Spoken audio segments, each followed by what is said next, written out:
I'd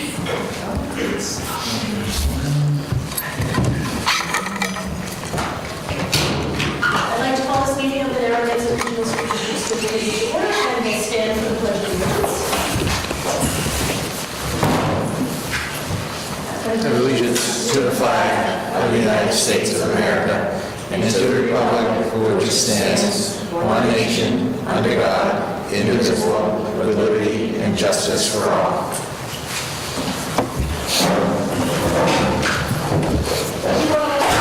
This meeting is being live streamed and recorded this evening. It is live streamed via our Facebook page and it will be recorded and put on the district's YouTube site for anyone to view after the fact. Once that is processed and put up there. Tonight we are focusing on reorganization first, but our student rep has asked if he could go first. He has got some commitments later on, and if anyone on the committee has any reason he shouldn't, then we'll do our student report at first, and then we'll move on from there. All right, well, I have one piece of information to report on for the middle school. That is that they are hosting a dance tomorrow night. I'm not sure any of the specifics on it, but I was asked to set up the sound system. That's how I know about it. As for the high school, a few notes on the athletic teams. The boys and girls outdoor track seasons have ended with the league meet that happened yesterday on Tuesday. The girls placed 2nd out of 5 and the boys placed 3rd out of 5 in the Midwatch E-League meets. Both teams have athletes that are going on to compete at states next weekend, and both teams do have athletes who competed at districts this past weekend and had a lot of success. Last Thursday, the baseball team had their senior night game against West Boylston, and last night the softball team won their senior night game against Monty Tech, who was a very good team this year, so congrats to all the sports teams who are ending their seasons. As for the end of the school season, prom is this Saturday at Hidden Hills, New Hampshire for the juniors and seniors and any guests they may bring. The senior class is currently having an end-of-year spirit week. Today was Grill Dads versus Soccer Moms, and I must say I showed out.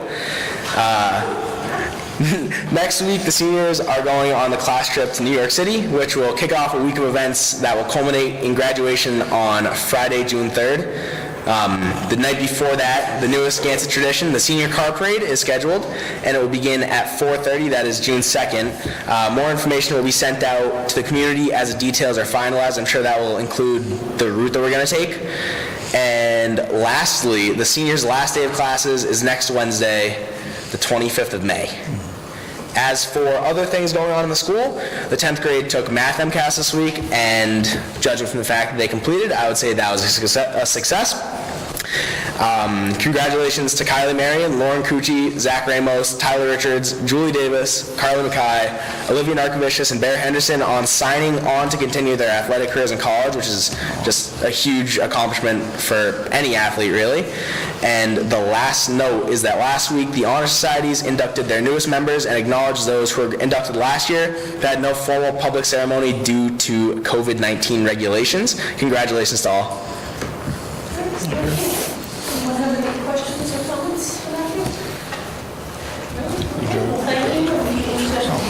I appreciate the reports, and I'm not sure, I don't think you'll be back again. So, on behalf of the team, thanks to you. And we've had a couple of other students that have come back here to give us reports, and we really appreciate all the insight that the students give to us. So, we look forward to more students report out next year with the incoming group of rising seniors. Rising seniors. And thank you for coming and keeping us informed. Absolutely. Thanks.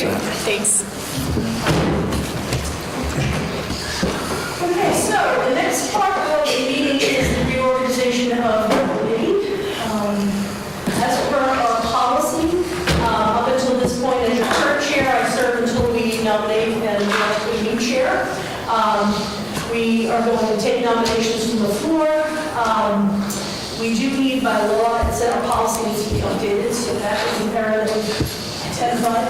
It does need to be a ballot vote. So after nominations, you'll find in front of us a ballot, one for chair, one for vice chair. If you need to do a second ballot, because Barney has more sheets that he'll pass out if he arises. So we will start with nominations for chair. So if someone wants to make a nomination from the floor. Move Margaret Hughes for chairman.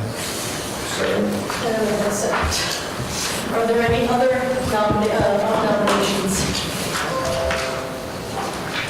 Okay. Seeing there are no other nominations, we can take a ballot vote and see how that works out. So the nomination on the floor is for Hughes as chair. So if you would take your ballots, fill them out, and we will pass them in as Marty collect them. Yeah, sure. And then we'll count them and announce the results.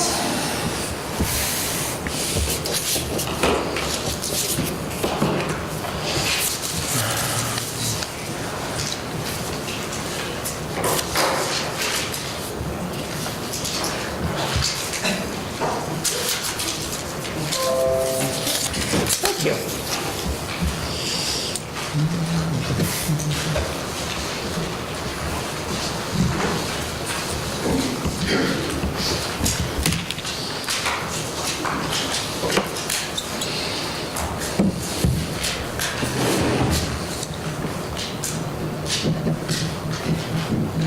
We have 1, 2, 3, 4, 5, 6 votes for Margaret Hughes and 1 abstain.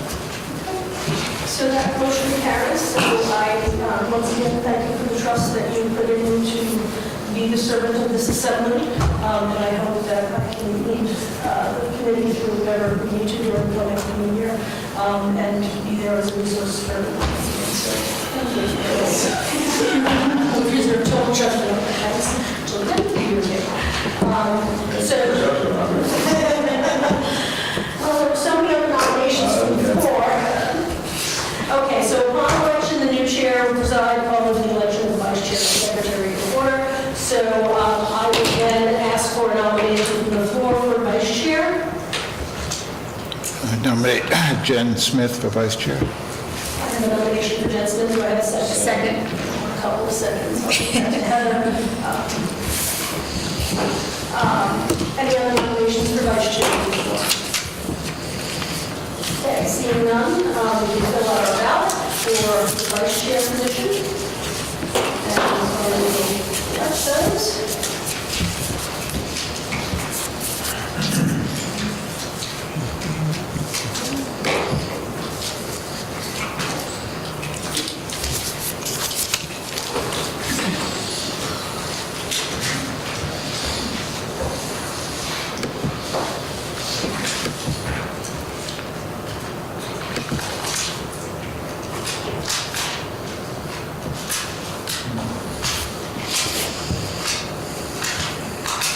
We have 6 for Jen Smith and 1 abstain. Okay, so that motion carries then. And Jen, assuming you will accept the, I don't really have an option, but I can usually yes, you'll accept. Yes, I'd be happy to accept and look forward to learning more about what vice chair is and taking on those responsibilities. Well, thank you. And I think Hank has a big stacks. That's a very good one. Next up is the secretary of the school committee. This is an appointment by the committee, so it doesn't have to be done by the vote. I would entertain a motion from the floor for an appointment for the secretary of the committee. I do just want to give some history. Normally, the superintendent of schools serves that role because they are in the office, they are there to accept correspondence, to respond on our behalf, so it's really a very administrative function, but that doesn't preclude someone who may be interested in wanting to do that. There's a lot of, I would say a lot of activity, but there can be based upon what's going on. So normally we do look to appoint superintendent to that role, so that's just what I shared. So with that being said, I would entertain a motion from the floor to appoint someone as the secretary of the school committee.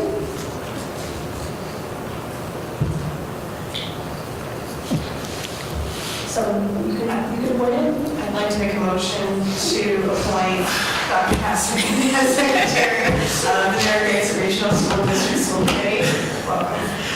Do I have a Second. And I have a second. See how easy it is to be vice chair? So- So the motion on the floor is to appoint Dr. Casket as the secretary of the Narragansett Regional School District School Committee. All in favor? Aye. Opposed? Abstained? So it was not unanimous, so it's 6 votes for and 1 abstained. So thank you, so that Dr. Casman. We also appointed assistant secretary, so we have someone who will handle a lot of the correspondence. We normally appoint Ms. Marty as that role to do that for us because we often ask her to, I'm going into the detail for our new members, I probably should have started, I will introduce you guys after we're done with this admin stuff. But usually, if we accept a donation, we'll ask Susan to write the letter for us, so she serves a real important purpose in making sure that, we get all our communications out and whatnot. So I would entertain a motion to appoint Ms. Marty as the Assistant Secretary of the Narragansett Regional School District School Committee. So I have a motion by Jen. Do I have a second? Second. And a second by Heather. Any questions, comments? Seeing none, all in favor? Aye. Opposed? Aye. Sorry. Abstained? And a second. I thought you jumped in someday.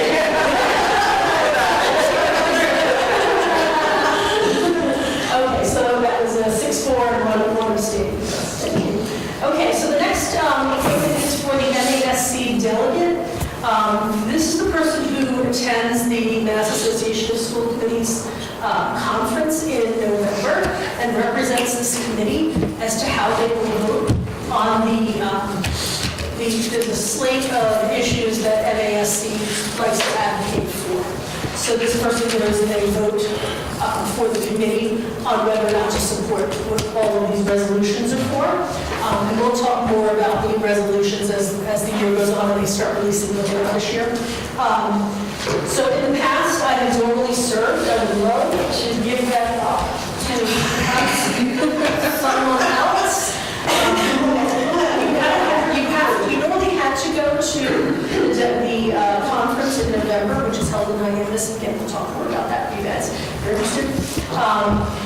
I think they're looking at what they did 2 years ago to continue a hybrid solution. So if you're not there, but they were looking at moving the voting back to, I believe, Wednesday and Saturday because they saw a big decline in the video department. They saw a big decline in the number of people who were actually there.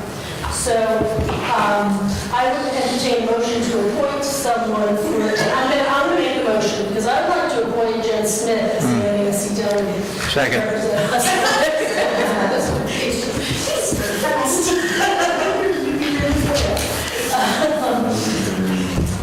Any questions, comments, or concerns?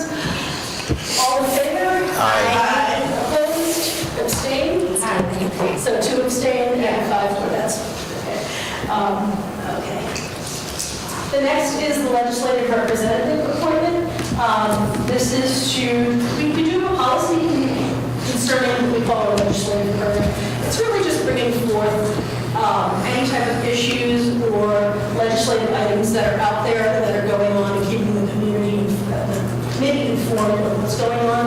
Also reaching out to legislative representatives if it's necessary or appropriate on various things.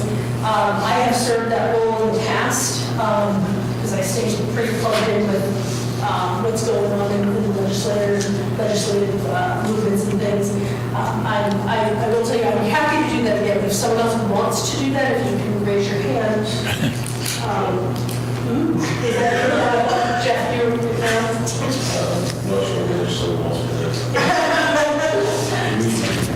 yeah, it's mostly just reporting out what bills are going on and other finance types of things. So if someone would like, I would accept the appointment if someone wanted to motion to appoint. So moved. Okay. And I have a second. Okay. All in favor? Aye. Opposed? Abstained? 2.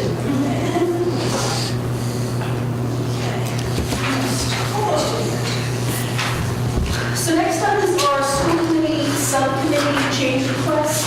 On what I've done is I've put in the administrative section of board docs what our subcommittees are, where we have empty spaces just because of turnover on the committee. So you'll be able to take a look through and kind of take a look and decide what you may be interested in doing. I will also send this out to the entire committee, so if you don't have to worry about this right now. I'll send this out. Normally, we like to start subcommittees up in the fall, so we let the summer go because we only meet once or twice, and then we get school to kick off, and then we kick off the subcommittee meetings. So I will forward this out to everybody. Ask people, one, if you're on the subcommittee, do you want to be there? If you're not on the subcommittee and you'd like to be, or if you want to stick around. And I'm available, as well as obviously Dr. Tasman, to talk through what exactly do these subcommittees do. And we'd like to, I'm going to try and do a little, beef up these explanations a little more. Normally, subcommittees for information meet once a month. Meetings are usually about an hour. The academic and administrative subcommittee have met together as a pair, so they're usually about an hour and a half. They don't have to go forward, it just happened to make sense that we've been aligned with the members on both committees and we just do them together. But yeah, usually about once a month.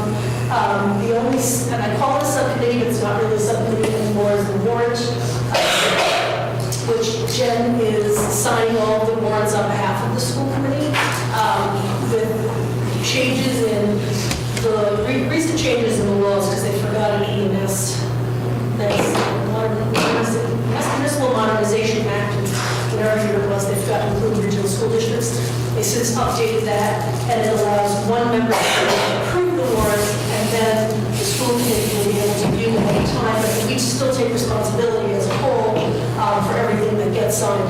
But it makes it a lot easier for any and her group to actually get things processed timely, because we're supposed to review them before they get paid. So it just helps with that process. So Jen has already agreed that she'll continue on in that role. Next up is a proposed school committee meeting calendar for next year. So typically, it's the first and the third Wednesdays of the month. In the summer, we kind of take things off. I did want to, I was going to float past the committee. Instead of June 15th, could we change that to June 22nd? It's not the third Wednesday, it's the fourth Wednesday. The first is the Wednesday. And a couple of reasons for that. One, school will be out, so there's a lot of events that Casman and maybe some of the parents here would want to attend at elementary schools, middle school, high school.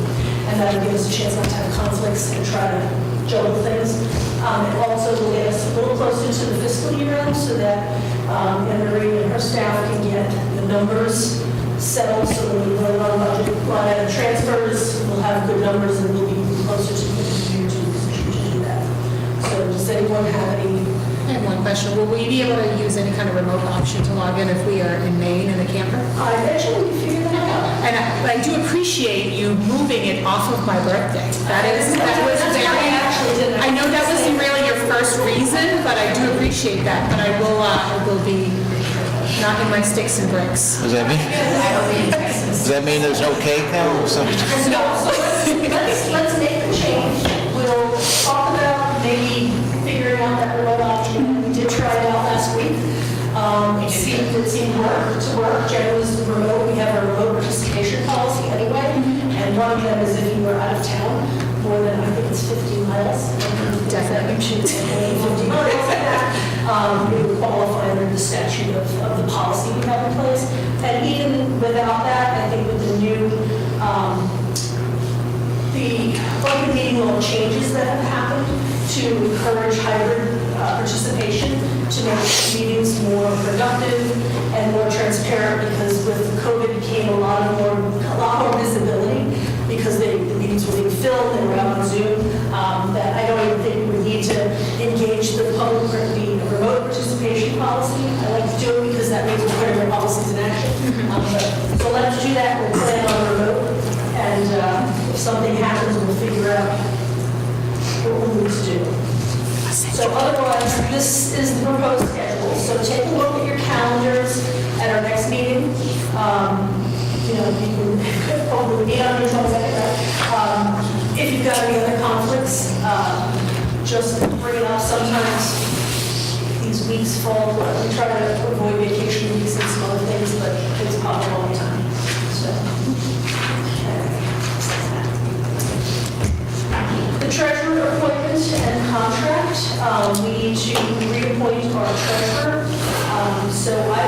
entertain a motion to approve Victoria Chartier as district treasurer for the fiscal year '23, subject to a successful contract negotiation, which will be carried out by the superintendent. Have a motion, please. What? Have a second. Second. Any questions or comments on that? Seeing none, all in favor? Aye. Opposed? Abstained? Two. Okay. And any of these motions we're going to need, as you start to think through, feel free to reach out to any of us to ask more about what we're doing. This is not an easy job, and there's so many moving parts. I mean, this first meeting, it like terrifies everybody. Yeah, this is after the survey. So all the information is happening. Exactly. Preparing for exam. Yes, that's right. Okay.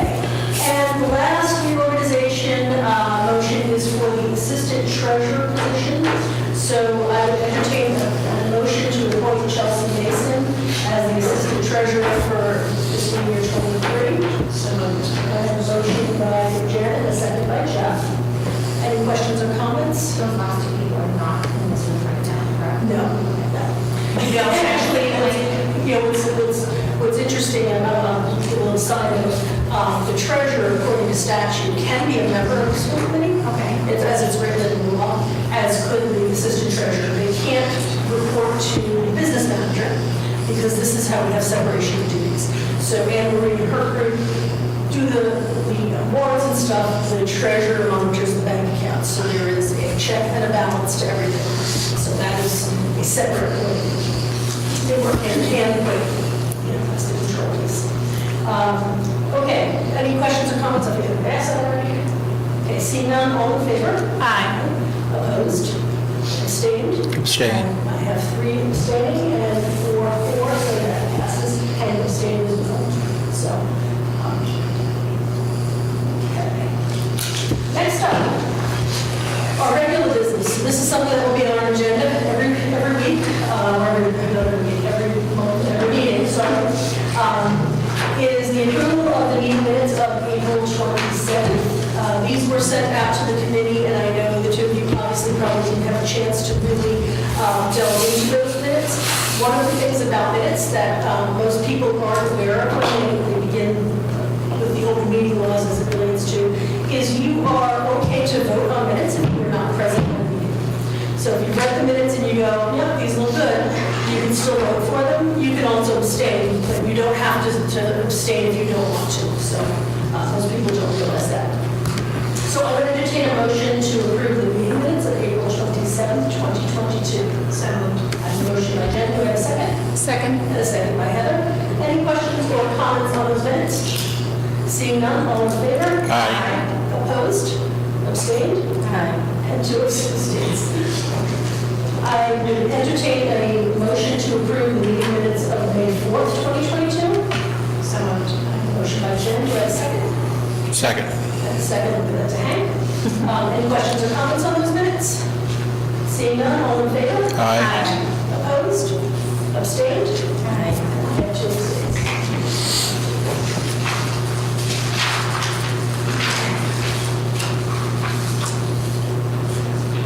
So prior to public input, I wanted to take a moment and welcome our 2 newest members to our committee. We have, if you prefer Katie or Catherine? Katie Floyd and Holly Helmer. They were just elected from the town of Templeton, so welcome to the committee.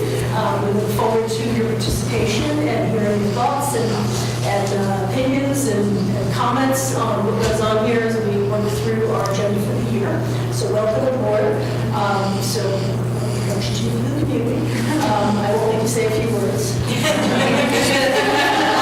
can do that during the comment section, but I won't force you to. We do have still one open seat from Phillips, which we'll address under the 48-hour agenda.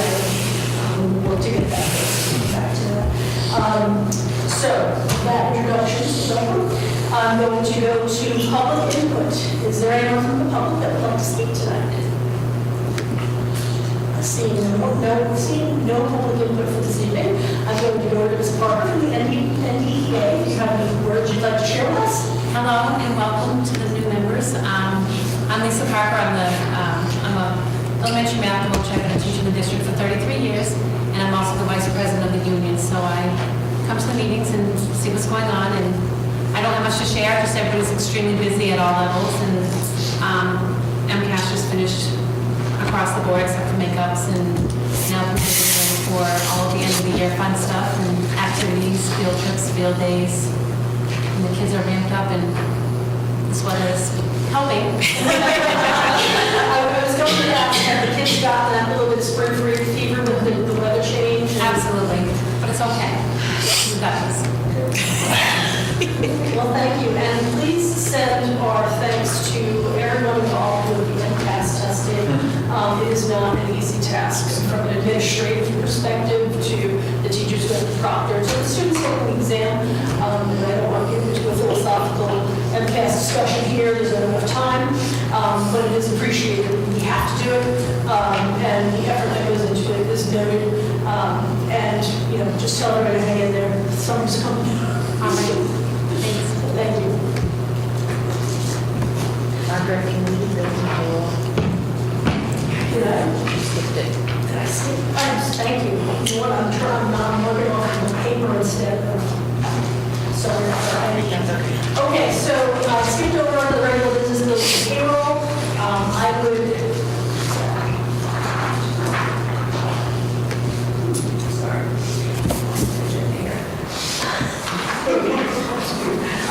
I would entertain a motion to recommend to accept the bills and payroll warrants as presented. So I have a motion from Jen, do I have a second? Second. And a second from Karen. Any questions, comments, or concerns on the warrants and payrolls as presented? Seeing none, all in favor? Aye. Opposed? Abstained? Two. Sorry about that, thank you for catching me.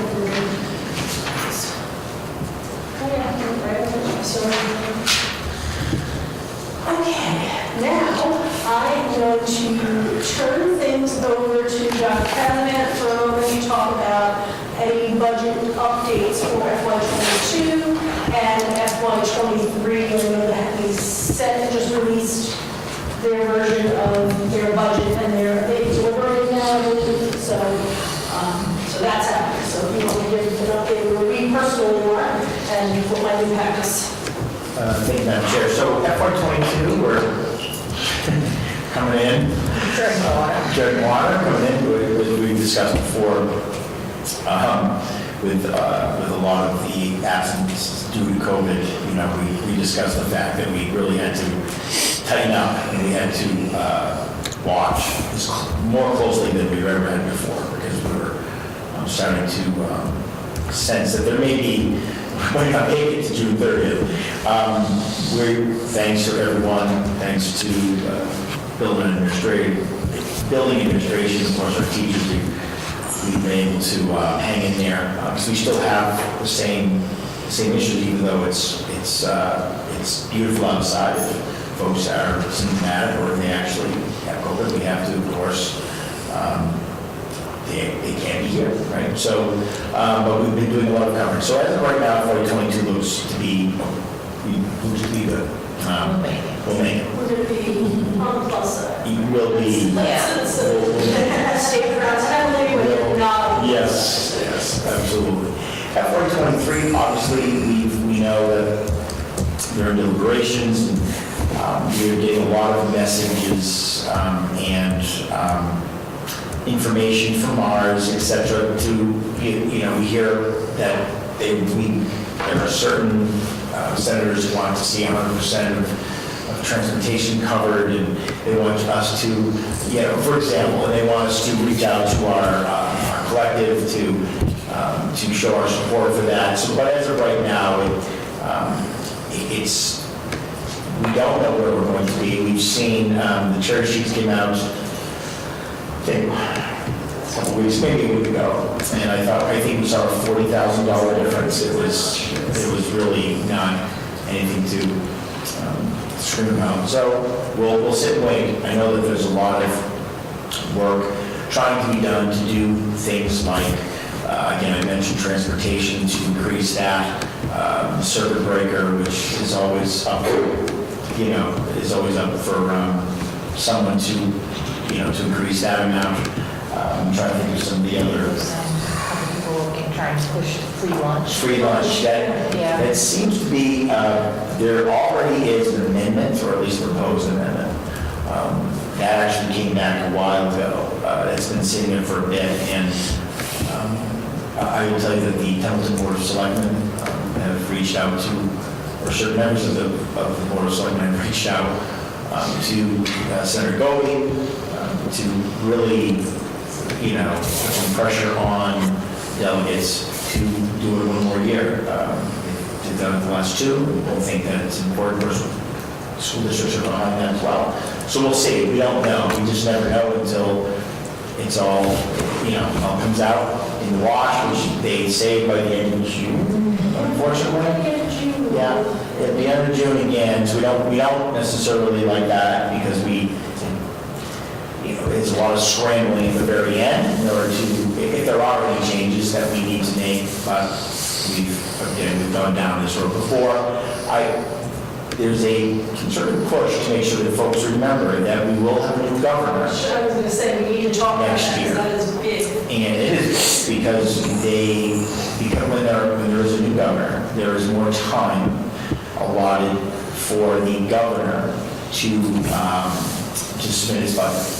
And again, without my little cheat sheets, it's like, it's in the middle of February, which is a couple weeks past where we normally have a number. So they want us to make sure that folks know this. They've actually put out a couple of notes about make sure that folks know that it's going to be later. It's going to be later. So we'll keep reminding folks that we won't have our budget numbers from the state until probably the middle of February. And where that becomes key, just for our new members, is, we try to get the towns a draft as soon as possible so that they can work on their own budgets, incorporating what our request initially preliminarily may be. And we don't have that number until first, second week of February. That's 2 weeks later than we normally do, and it just crunches all the time, and it's harder to react to different requests. So I think it's 3 weeks from. 3 weeks from the swearing in. So this is going to be an interesting year for budget. I'm trying to remember when Baker was elected that first year. I think he got the budget out actually in less than 3 weeks. I don't think it was a big impact when he was with the changeover. One thing just to note, if you're looking for a good place to find some advocacy information, on Facebook there is a group called Support Mass Regional Schools, Support MA Regional Schools. I happen to know the people personally who are running it. They're from Massachusetts, from Triton, and Marissa from Triton, she scours the budget and will post, here's, of the 3,000 amendments, here are the ones that impact education. And they push out a lot of information. Also will advise of what things we should be advocating for. The other thing that's coming up on, I think it's June 9th, NASC is having a lunch and learn at noon. Demystifying Advocacy, I think it's called. Which talks a lot about, okay, so you want me to reach out to my rep, like, what does that even mean? What does it look like? Why would they even listen to me? Why do they want to listen to me? And as an elected representative, they really want to hear from us. They want to know, what's going on and what our needs are. So that is something I can send out the email that I got in case if you're not on the list. You'll get added, Susan, that's one of the things Susan will take care of the housekeeping to get you added to MASC, which you're a member of, and then you have access to all the resources and all the training. So I will push out that email anyway, so at least you can sign up for that. Well, that all gets set up, because they do a good job. It's all via Zoom, and they usually have some good panelists just talking about what you can do, and what it looks like, and that's been very helpful. So. I realized I stated that we received information from Mars. That's not the planet. So I want to be sure that I say I don't want to go there. Communicate celestial beings. Mars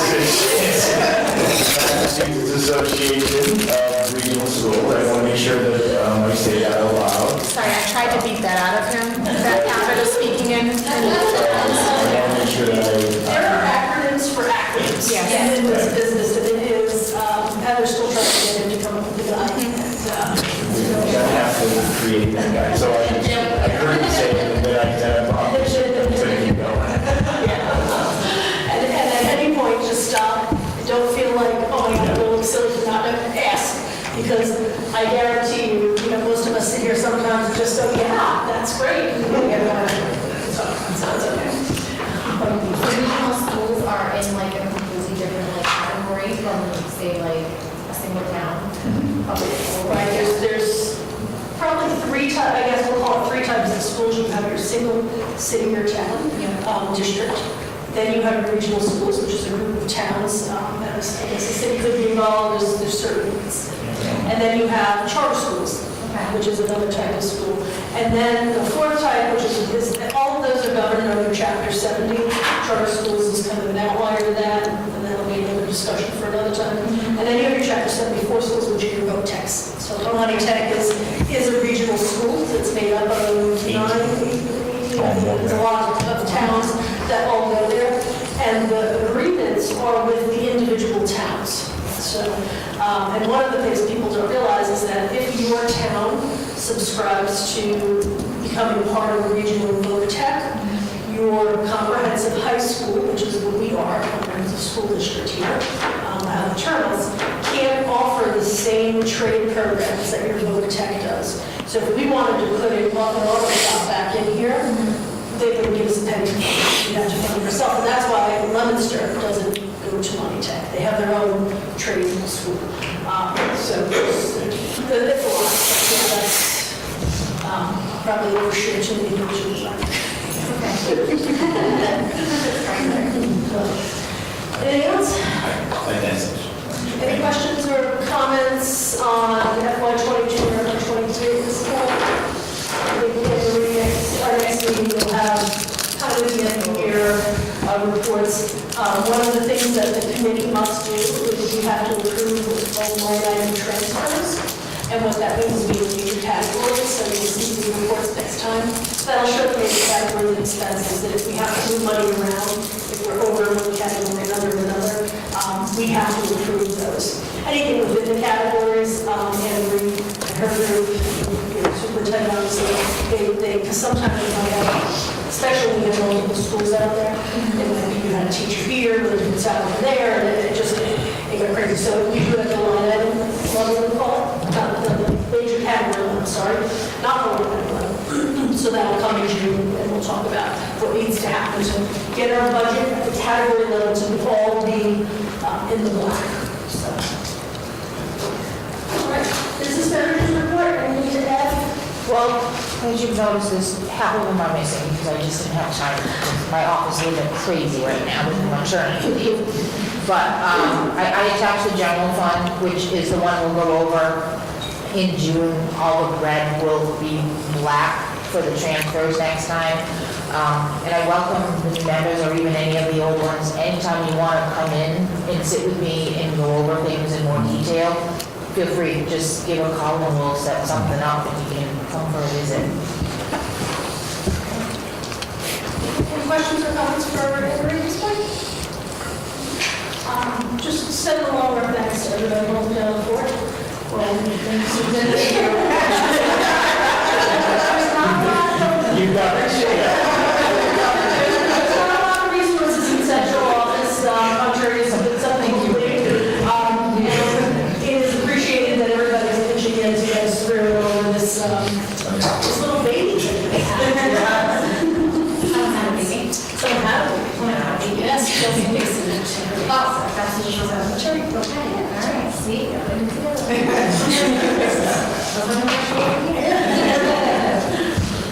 All right. Next up, we have the superintendent cycle evaluation. This is just a reminder, and I left this on here from our last meeting, just because we have two new members, and I wanted to kind of get you up to speed of what's going to happen in June. So you don't walk in June and go, oh my God, what is this, and what am I supposed to do? So we have a 2-year evaluation cycle for the superintendent. Desi has a guideline on how the superintendent is evaluated and what everybody's roles and responsibilities. disabilities are. And one of the things they changed, was it about 3-4 years ago, I think, that you can do an evaluation over 2 years instead of every 1 year. 1 year was just a lot of overhead trying to schedule things, and it didn't give you this is my personal opinion, it really give you a good time to look at the goals that the superintendent has to see what progress is. But doing 2 years changes the cycle a little bit. So we are actually closing in on the end of the first year, and we need to do a mid-cycle evaluation of the superintendent for where he is against his goals and anything else that's out there. So what will happen is Dr. Kevin is going to produce his awesome document that most of everyone here, with exception of you two, obviously have seen. There's a lot of live links in it that will point to evidence and things that support the goals, so that if his goal was to have a staff meeting, he would have links to the agendas to the staff meetings. You can see that, yes. So that is the way, I don't know if that's beyond or not, but that's the way the document's set up. It's actually very intuitive, and I want to commend Kate. And Dr. Katzman, for a very well-organized and perceptive document, because in the past, and I did Hank, how big were the books that we used to get? With the superintendent evidence? Oh, yeah, good. Like this? Yeah.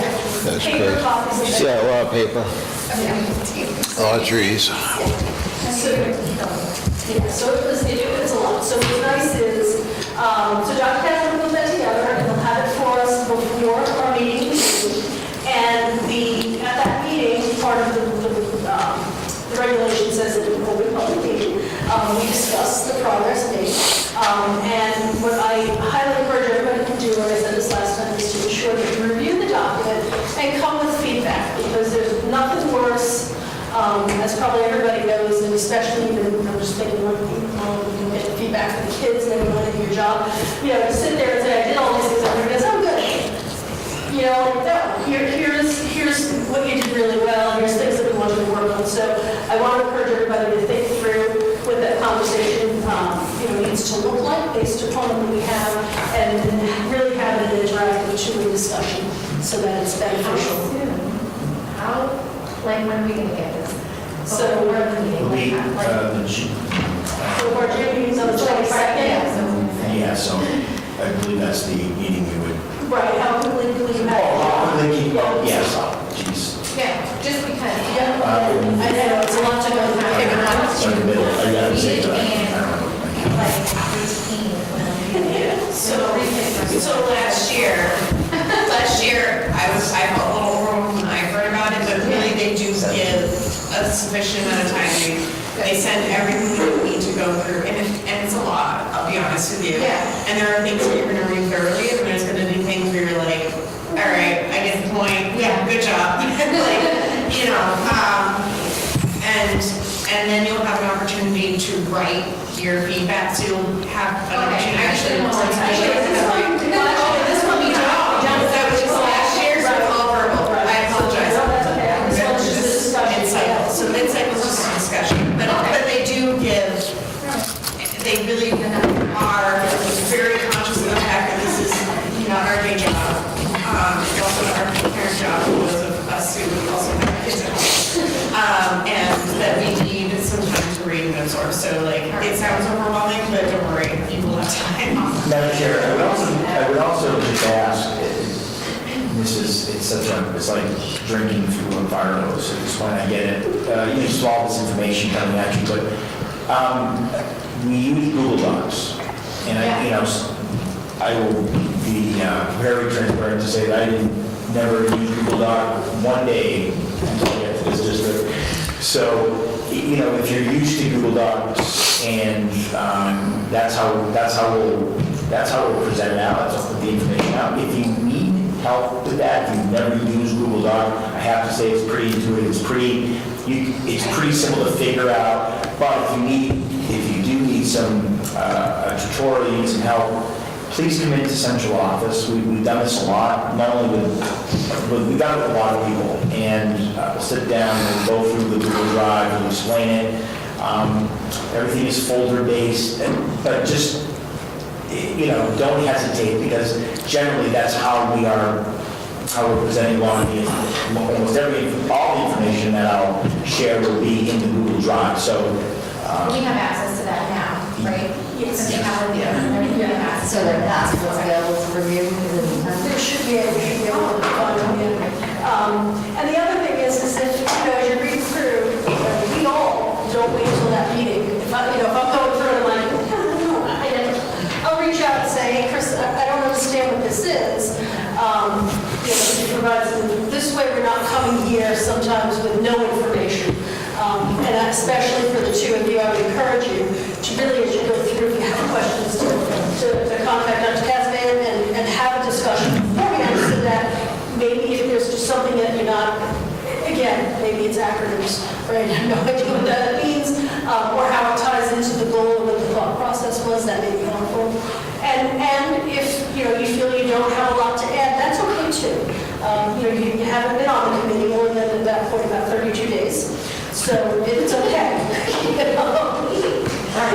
Baby steps are accepted. I appreciate that.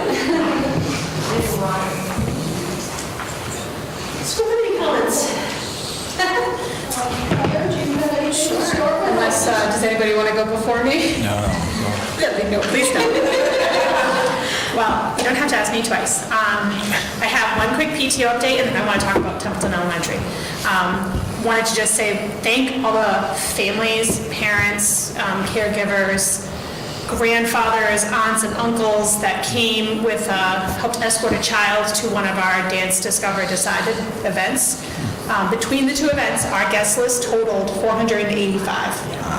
And it was really positive. We had a lot of very appreciative children and appreciative, I'm going to call them dates, because there was a full range of, not kidding, the neighbor was escorting.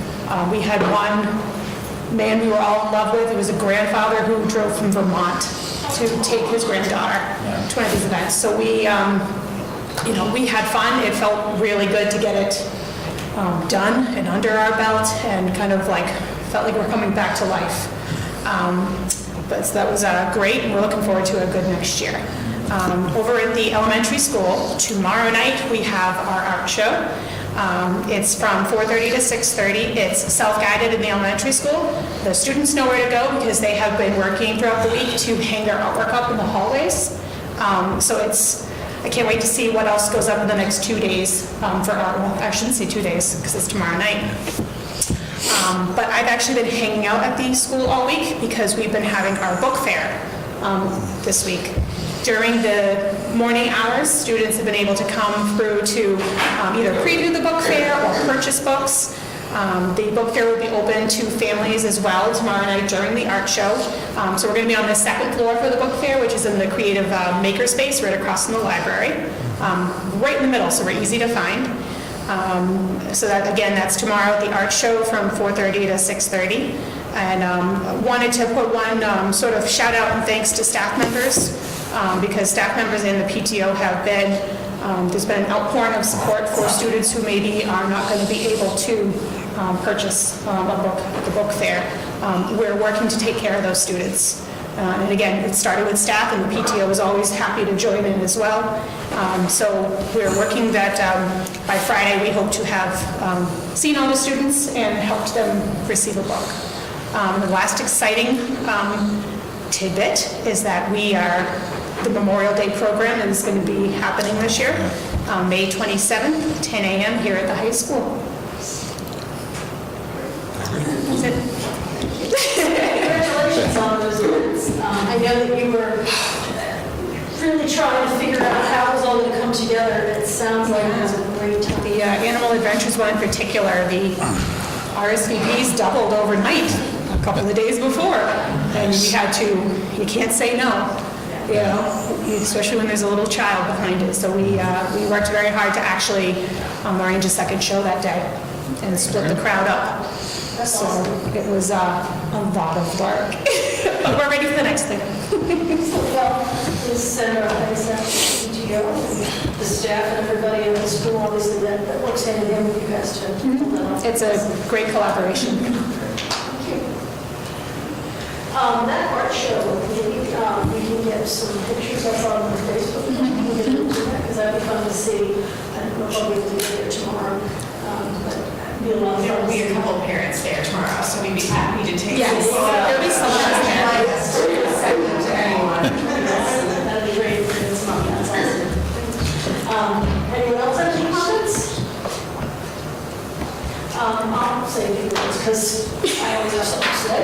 I just want to, first off, kicking off this new year, I was reflecting a little bit today, thinking about how many years I've been on this committee, thinking how I am closest to Hank in time served, and that doesn't even, there is no comparison.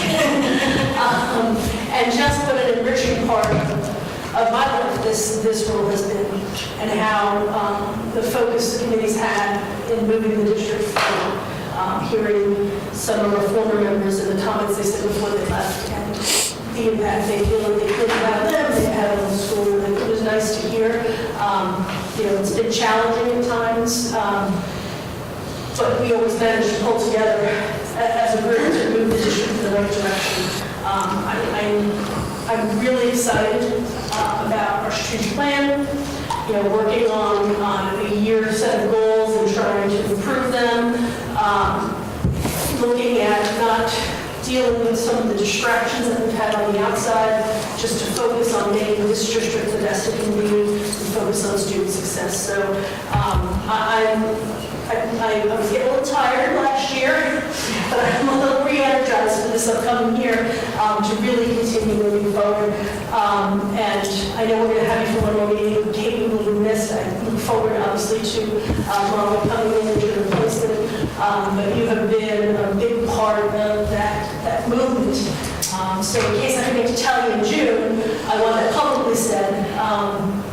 That really, without some of the focus that you brought and the ability to look at the things the district needed to do in concert with one another, I don't think we would have been able to move as fast as we did and then make it through COVID.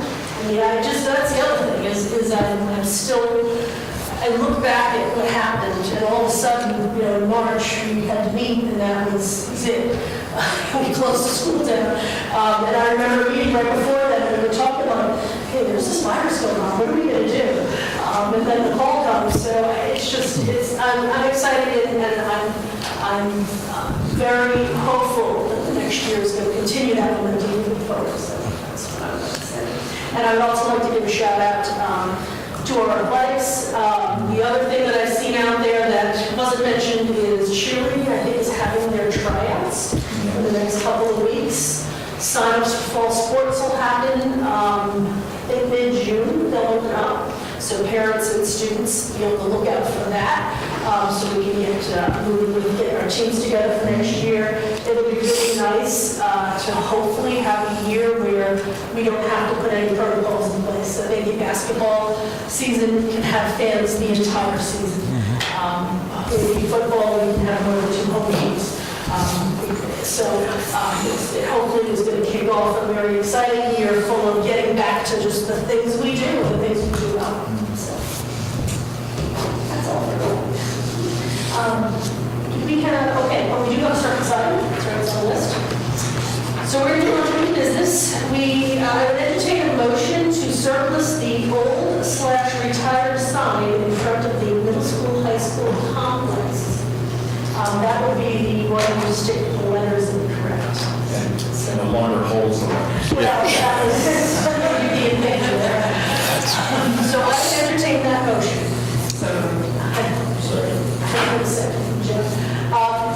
Any reservations down there? There's no reservation. We know that it was donated. I'm forgetting which class. For some reason, 93, just in my hand, I have to check the sign. We, of course, will reach out to whoever the class president, vice president of the class that did donate, to see if they have some idea what they'd like to do or whatever. We'll try to do that. But other than that, we'll go through, of course, the typical process for.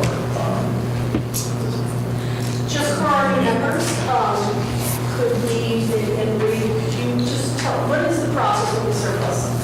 So when the school committee decides we're done with that item, it has to be surplus. And because there's taxpayers in both towns, the first thing is it has to be offered to both towns to see if they want it. If it's not, then depending on the value of it, if there's any work to it, we can put it out to bid to see if anyone wants to bid on it, to put money into like a revolving account.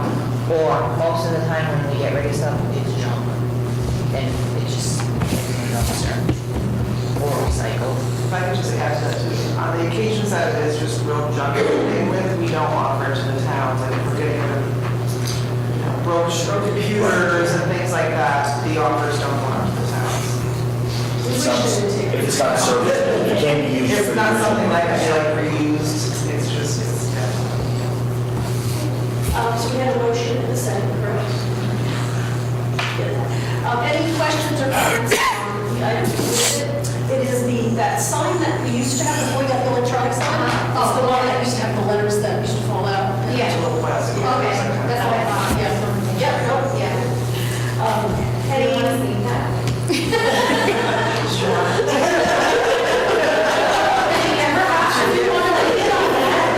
You can tie that to the top of your car.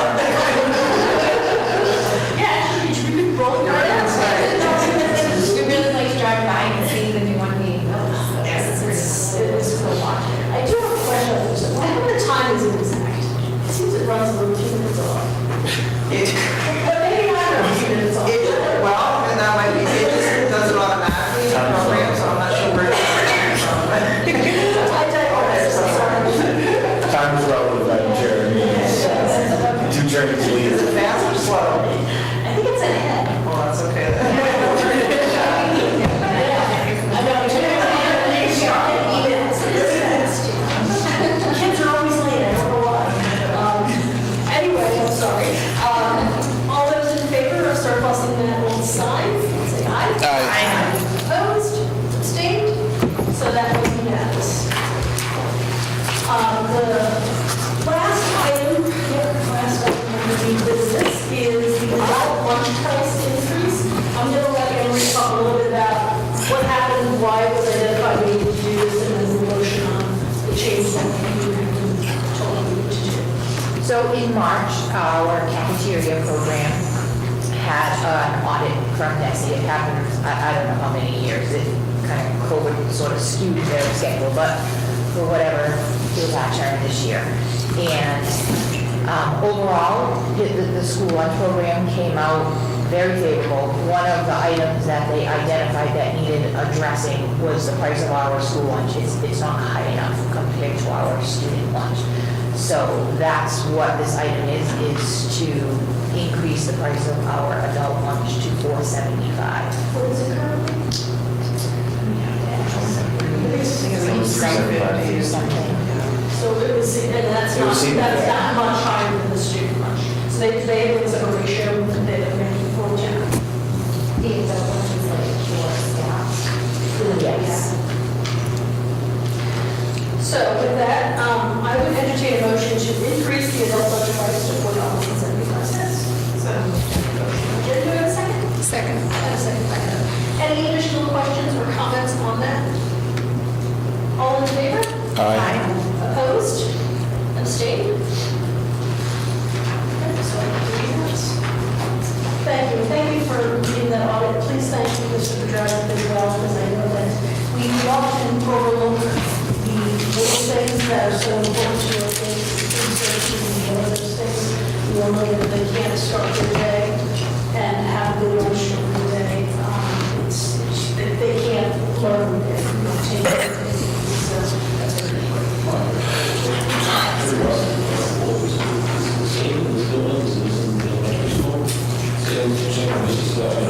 Yeah, I think the menu's a little bit different, but yeah. Yeah. Which I will just offer as personal, as a parent of a high schooler, they don't really think 4 chicken nuggets or 6 chicken nuggets is enough. But just saying, the lucky thing is like you have a last lunch, you know? Unfortunately, we don't have much control over that. Yeah.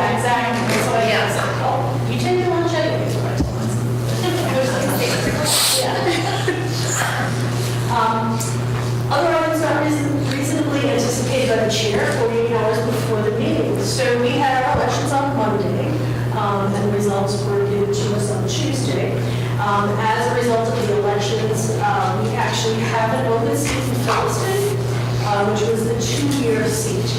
So according to the regional agreement, we as a committee need to, one, advertise for people to submit letters of interest from the town of Phillipston, because that's where the seat is, that would be willing to serve until the next election, and then they would have to run for the remaining term of the seat.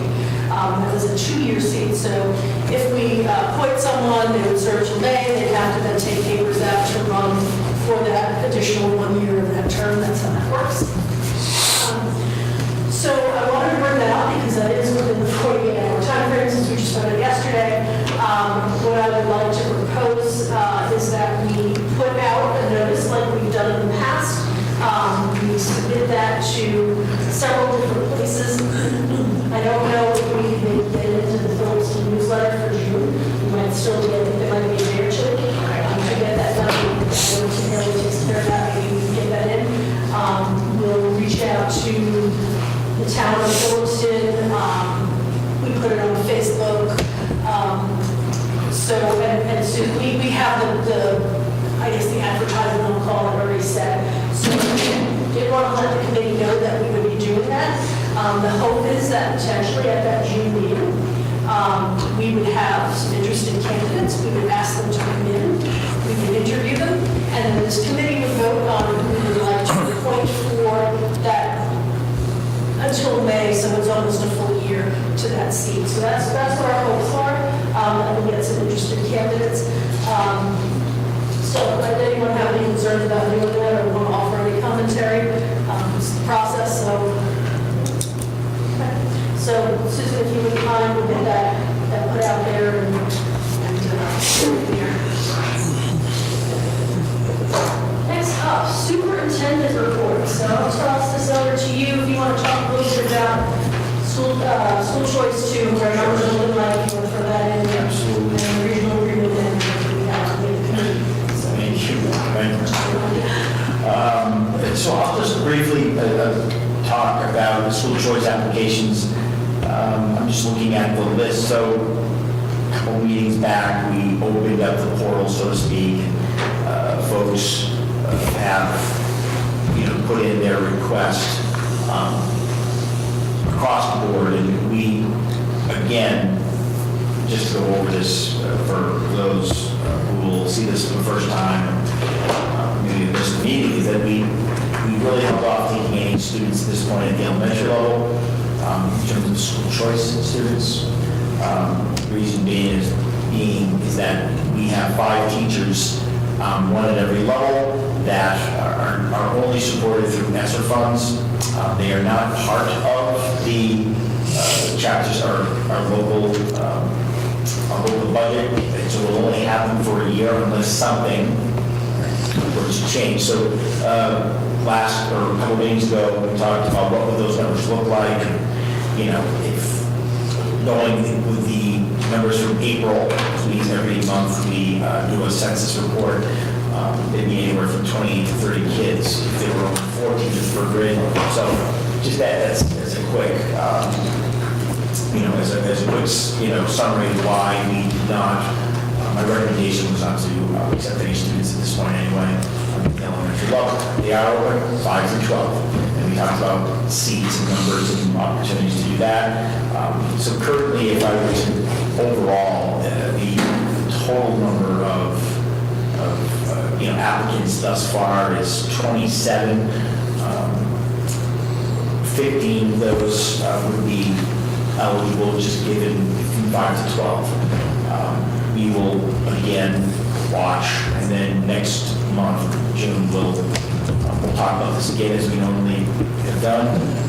If anything would have changed, maybe at the elementary level, there was discussions about whether or not we wanted to take some kindergarten students, given what the kindergarten numbers may be. Those, just in general. But we'll start notifying those students 5 to 12, and we'll go from there. So July. Yep, July. 7th. Sorry.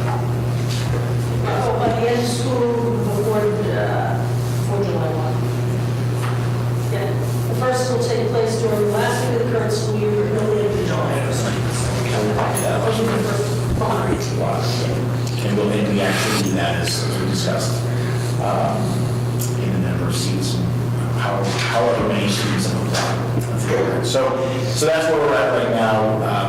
27, 15 are within the grades that were approved to accept students, and we'll certainly keep it updated from there. Have we seen any additional enrollments coming in? I know March was a very large month for new residents coming into the district. Has that kept up with March, kind of anomaly?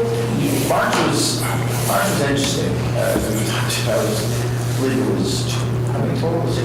15 total new students enrolled, and they were move-ins. This was not these homeschoolers coming back, or these were move-ins, new houses, new homes, which is the most I've ever seen in the month of March. You generally don't see that in March. You see it, at different times of the year. But April was very quiet. Again, there's always an ebb and flow. There's always students moving out.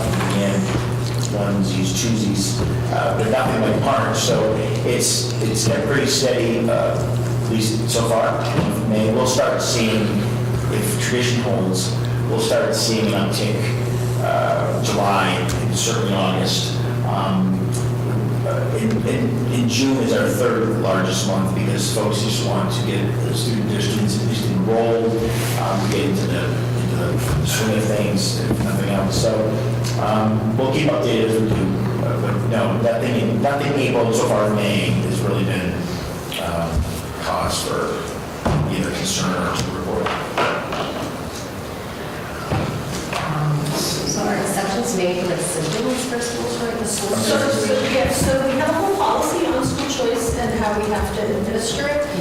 It is in the added section of the agenda, it's also in our policy. So choice is given to sibling as defined in the DESI school choice frequently asked question. So DESI actually came out 3-4 years ago with a 27, 30, 40-page document, which is actually on our website to talk about how school choice has to operate, because a lot of districts were doing things that differently than others. So they said we need to, they kept getting calls, so they said this is how you look at things. So according to the DESI rules, is a sibling gets first choice. So if your kid, if you have 2 kids and the first one is already here at school choice, and you want your second one, and there's space in that classroom. So if they're young and they're in K-4 right now, we don't have any openings, they don't get it just because the sibling's here. We would have to have an open seat for it. But if there is, they get first choice in that. I would assume if there's multiple siblings, we say we had 1 seat, maybe 3 siblings. We've had that actually, that's happened. We've had, If you ever want to, I would recommend go out and read that frequently. It is filled with very interesting information, and you wonder what has happened in other districts to cause some of those questions to need definition. Very interesting. So yes, siblings do get that. So is school choice like other towns get to come here? Yes, in the state of Massachusetts, school choice is an option that every district can participate in. We have to report into the state by June 1st, whether or not we're going to even participate in the school choice process. Okay. If we chose to not accept any students from other towns, cities or towns, we would actually have to hold a public hearing. There's a whole process you have to go through. Because when you decide not to participate in school choice, the state really wants you to speak to your public to find out their thoughts on why the district doesn't want to and make sure they support you. And I don't think we've ever not participated in school choice, but you also have the ability to decide which grades are open, and then even within the grade, how many seats you might have. So that's why when we went and voted 2 months ago, 3 meetings ago. I have that information back there if you want. Yeah, actually, I'll give it because Is it only like surrounding towns or? anybody. So we had a seat and someone from Boston wanted to come here, as long as they provide their own transportation. We don't provide transportation. So, and as part of the funding mechanism, we do receive some funds from the sending district. So one of the things you'll hear about, or you've heard if you've ever listened to some of the presentations in the past, is school choice. We have 2 line items, one for sending So if a student from Templeton or Phillipston choices to a different school and one for receiving, well, the sending item is part of our general fund, so we have to manage to that number as part of our general budget. The school choice receiving is a revolving fund, so we actually get a report. There's a whole bunch of stuff to verify, the student is actually here, that they don't really live in town. It also helps identify the student who's still here, who may have moved. We've had some of those, because really, once you move, you're supposed to take your children, and you have to register in the town that you're in, and you don't get to stay if there's no open seat. You have to apply for that again. So that's kind of in a nutshell how it works. And can you talk a little bit about how the vocational school is different? It's not Oh, considered. yeah, so Monty Tech is not school choice, because what I mentioned earlier about the individual towns and cities that are part of Monty Tech or any other VOTech are part of their region. Yes. So any student who wants to go to a VOTech can apply to go. There is an admissions procedure because. Yeah, I'm gonna go. Yes, so You have to live in that. you have to live in the town they allow. Right, there's a provision for tuition in, there's, but for the most part, because usually there's not a lot of seats that are available. And each town, based upon how much you pay for the budget, which is based upon how many people you have in your town, right? And they'll say like Phillipston has 3 seats for the incoming freshmen. Templeton had, I think, maybe 19 or 20, I can't remember, one of those two. So there's a limit as to what the tech take. But a lot of people thought, well, they're school choicing. They're not school choicing. That's just part of enrollment and they're entitled to. They have their own rules. Yes.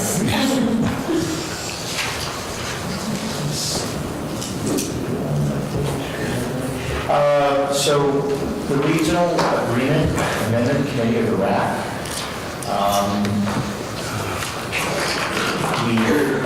I think we're done, or at least for now. And the amended or the proposed regional agreement that would meet statutory requirements has been sent to both towns at this point in time. And as I believe I discussed, I want to shut, honestly, we talked about this quite, a lot. But the idea is that they have sent that version to their council, their legal counsel. And what happens at that point, we'll see. It's the recommendation of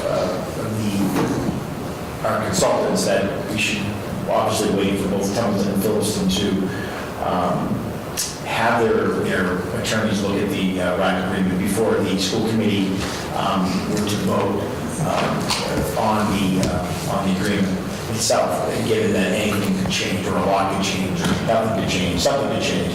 So it wouldn't, it wouldn't make sense for the school committee to vote on it if something was going to, change, given what their legal counsels may recommend. So it's in the town's court at this point in time, and we will just release it back in a week. Is there a reason for the regional agreement committee to stay commissioned at this point? I would think so, only because we don't know what will come out of the attorneys of each town to come forth. You'd have to bring it back to the RAC, right? So do we have a time frame for when? Because here's my concern is we need to appoint those committee members, again, probably soon. I don't know which one, but I know we were late doing it last time because we needed to get names from the towns and their people, so we're waiting on them. And I'm just concerned, if it gets pushed out too far. I mean, this is going on 2 years. That's a long time for these people to be tired of the committee, so perhaps we could get an update from the towns just so they I will reach out. I know that in speaking with Mr. Doust at the town meeting that they were looking for that as soon as possible, and that they were sending it along as soon as we could get it to them. I'm going to be understanding that Phillipston has done the same. that it's already in the hands of the attorney from Templeton. So I can certainly reach out to both to see if in fact that's where it is, and, you know, and ask maybe for an update.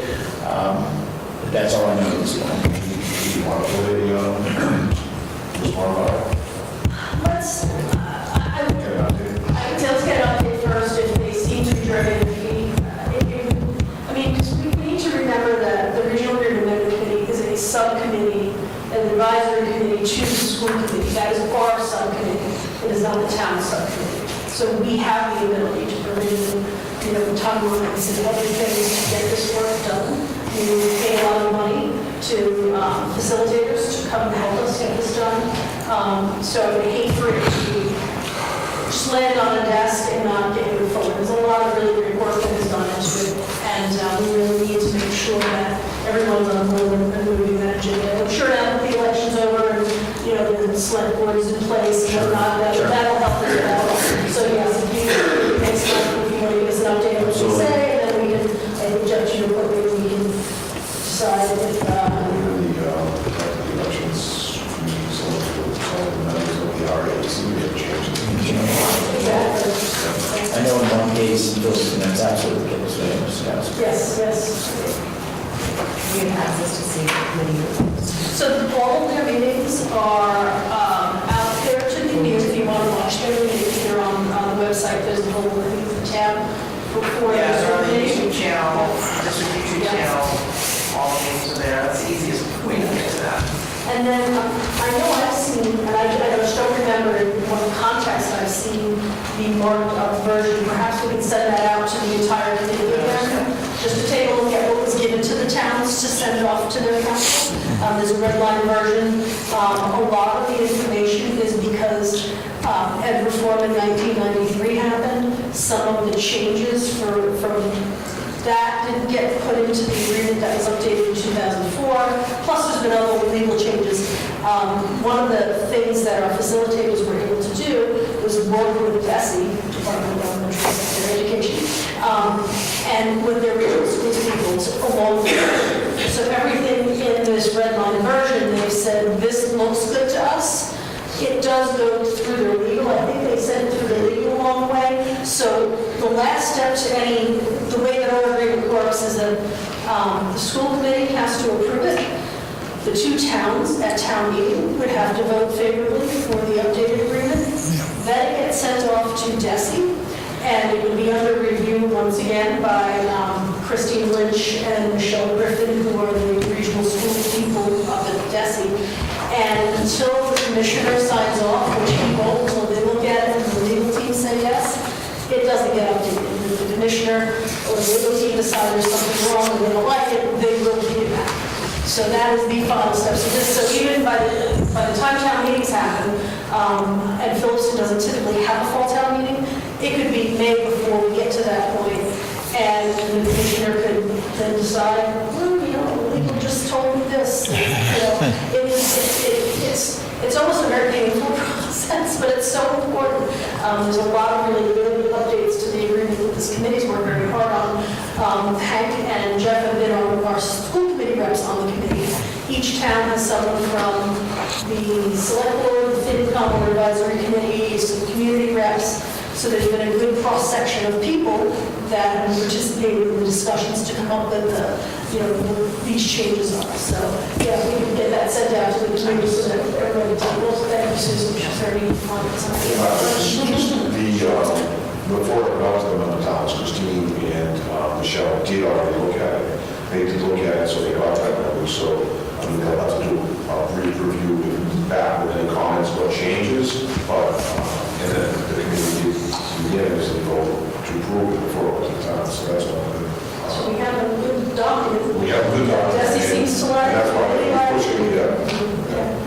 That's good. It's been a lot of work. It's been a hard road because, first off, getting that many people to already come into it and given the common schedule, it's been very hard. So, and we'll look for a good update next month when where the process is. Thank you.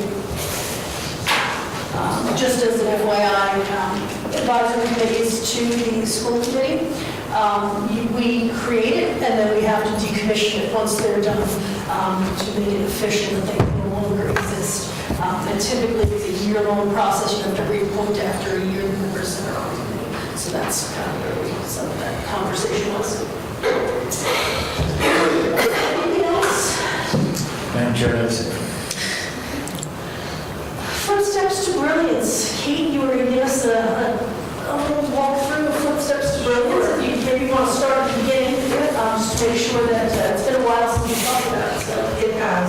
So just as a brief background, Footsteps to Brilliance is a program that can be used on computers, laptops, tablets, phones, for literacy, actually birth to grade 3. And we were originally we became part of the Literacy Innovation Zone. It was sponsored by United Way of North Central Mass, Community Foundation of North Central Mass, and the Footsteps to Brilliance organization. So we purchased this program along with, I really can't remember how many, but I want to say a dozen other districts, like many other districts around us.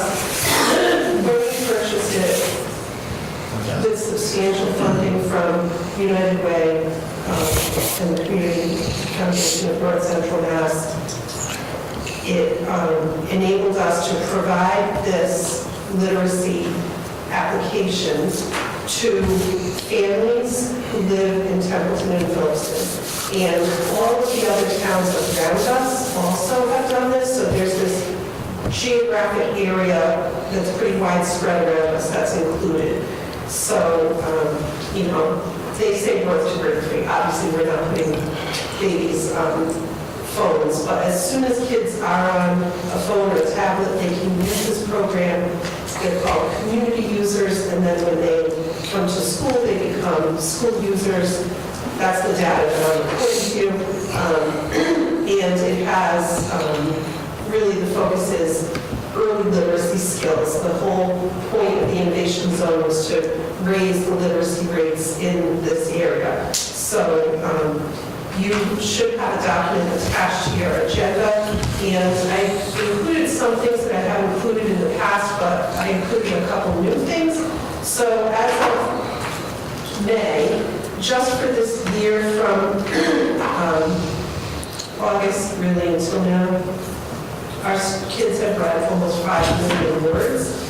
They've written over 6,000 books, and they've read over 10,000 books, which is really great. Teachers can use this in the classroom like as a center for students, so it can be like a place that they go when, for a few minutes a day or on some kind of rotating schedule for students to engage in literacy skills. It's been very good for us.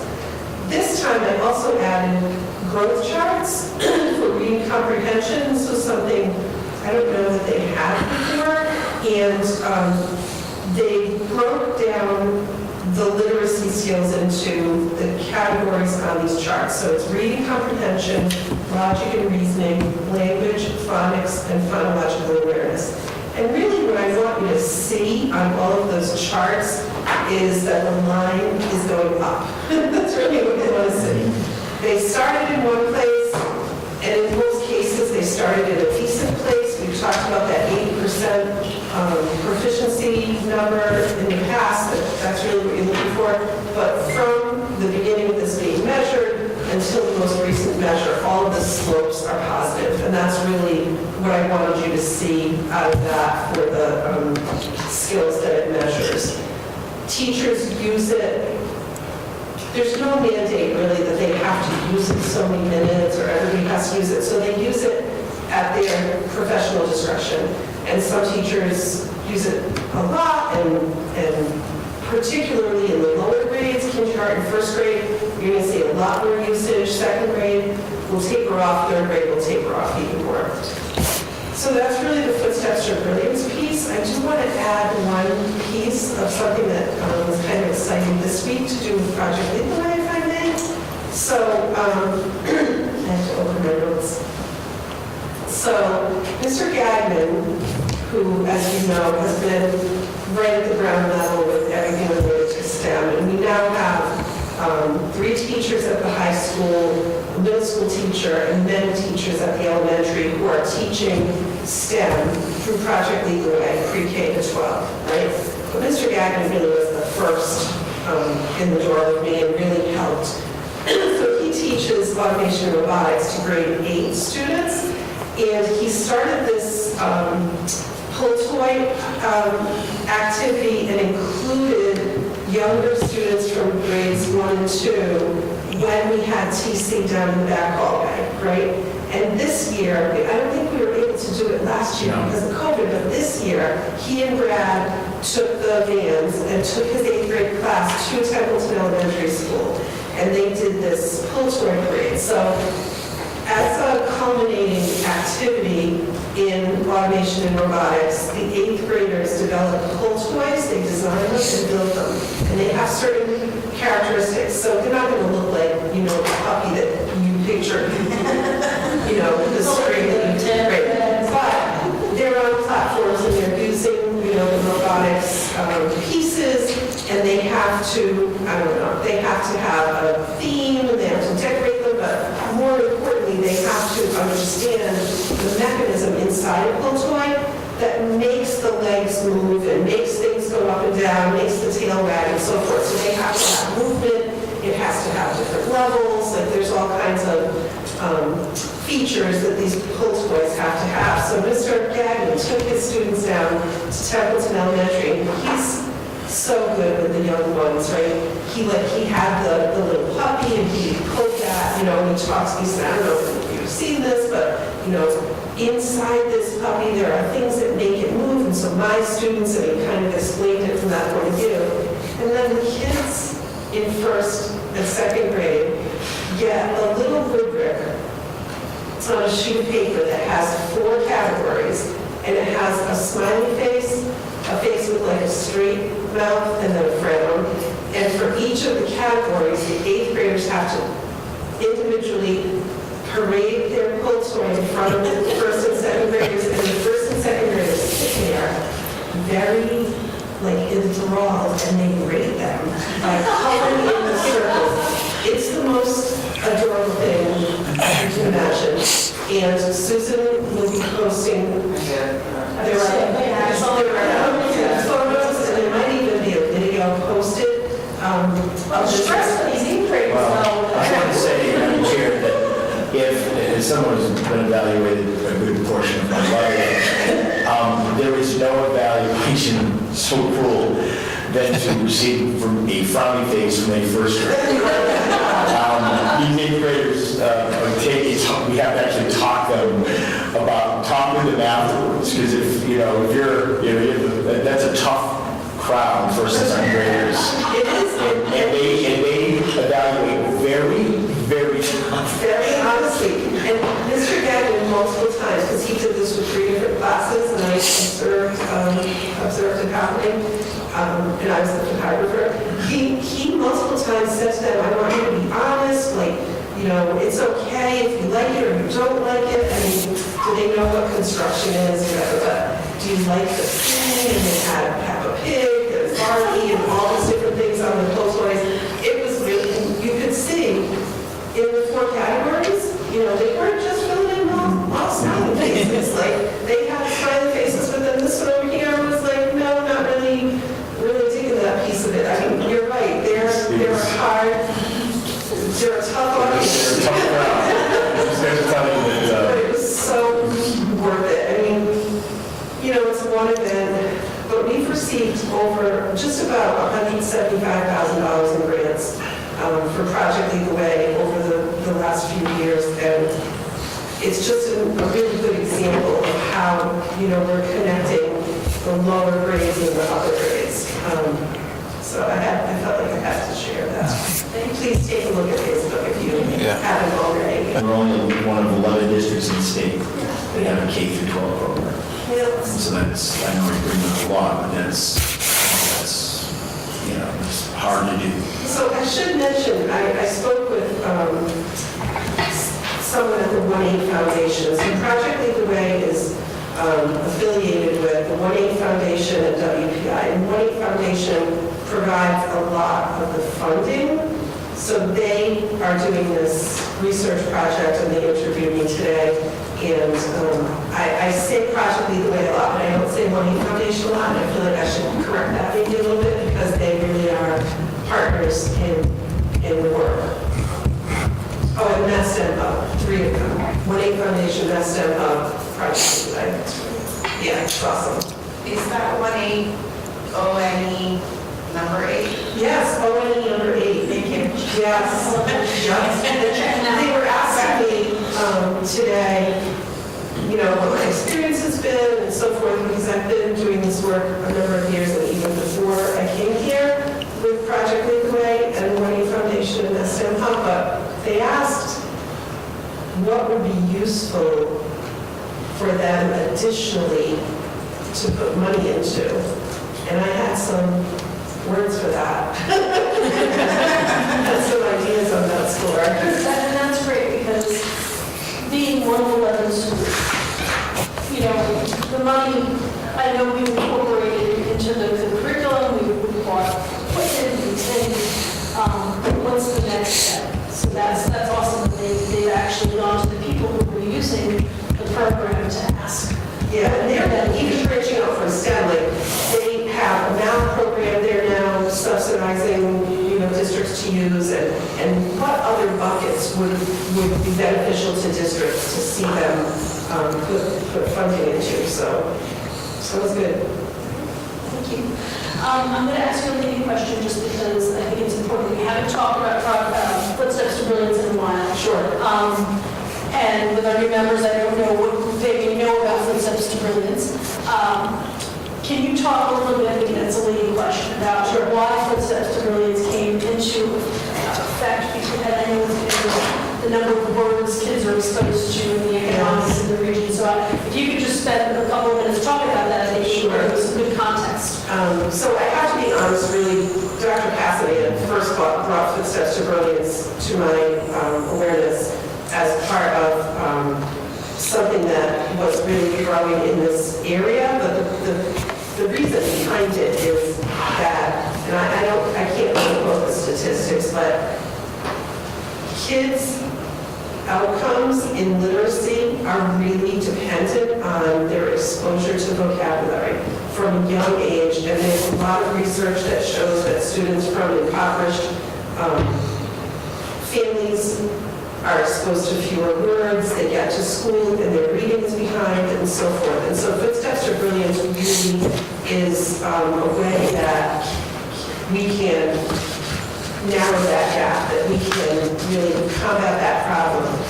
We see kids everywhere on their parents' phone. Well, if they're going to be on their parents' phone, let's put something in their hands that's going to develop their vocabulary, develop their phonetics, and their pre-reading skills or early literacy skills. So it really has been valuable from that point of view.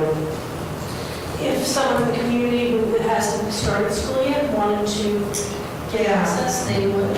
They can access this. So I would have to find my notes on that, but essentially they can go to the Footsteps to Brilliance website and they can become a community member. It's a pretty straightforward process. You just walk right through it, and you have to put your address in. So there's something called a geofence, meaning you have to be within this geography of Templeton and Phillipston in order to have access to this program through our version of Footsteps to Brilliance. And if you put your address in and you live in Phillipston or Templeton, you get a community account and you can access the program. The other piece of it is that once you do that, while you're in that geographic area, the program can download, and then if you're outside, you're in Leominster at a game or whatever, you can still use it. But you have to initiate it within this geography. Madam Chair, also, I just want to Bleacher corridor, so Orange near Gansett Gardner. Fitchburg, Leominster, Winchendon, and I know there's more. The geofence is pretty large, just given those communities. I know that there's more, I just can't remember them. Yeah, there's a lot of. So they would have access, but the research that they cite is that children from low SES households, right, socioeconomic status homes. There it goes again. I said, they hear 30 million fewer words by age 4. Yeah. 30 million words less than by age 4. So to get to obviously help combat that, this is one way, but one way that this is, can help level the playing field. And it's very interactive with the students, it's very engaging for them. So it's really gamified, that was the goal, that they made it kind of gamified so that kids would want to do it. And, they're learning along the way, and it also will read to them, so they'll hear, the words being read in the books, and it'll highlight the words as they go. It's different depending on, obviously, the level and the age of the child that's using it, but it's pretty. Can you create different profiles within one app? Yeah, so if you have more than one child, absolutely. So you could have a different login for different children. Or you could use the same one and just choose different levels where you give it to them. In fact, so Darren, my son will use it, and he has his own login that he remembers. So we navigate, there's like a picture. And Yes, that's right. A picture, something like it's like a kid-friendly version of. They call it a super secret code, so that when they're little, they don't have to type it in. They'll remember it. I'm going to make this up, right? It's like chicken star. Right, and that's their login, right? So it's their super secret code. Yeah. And it's pictures. Yeah, that makes sense for them. Yeah. Thank you for reminding me of that. I don't have to do that. So you are not completely. So you're not part of this growth bar.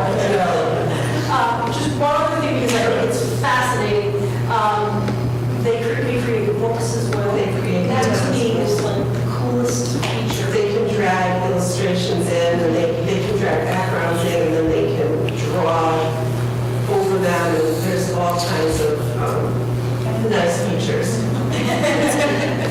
It is a fabulous program, and it benefits, all the kids and also the district, bunch of kids community. So we do promote it when we're taking kids into preschool, or we have access to families when they might be coming in for kindergarten screening. We know they have younger siblings, so we give them the information about how to log in. We try to get it out there as much as possible. I try to work with the library at one point to get the word out that way too.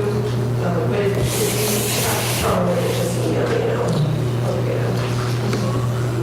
Don't tell us you're super. Because they'll turn it into an acronym or something. The SSP. Survey on that.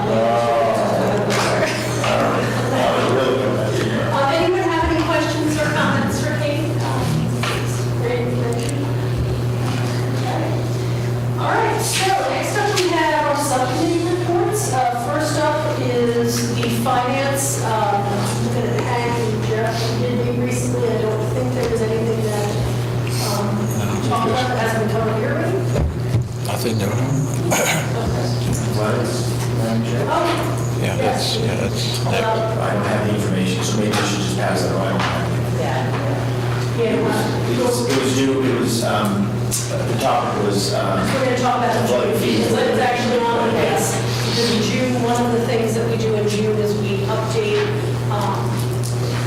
all sorts of financial things, the rate card being one. If we need to make adjustments, like probably the school lunches for next year could come up, athletic fees might come up. So the whole fee discussion will happen next month. That's why it's on.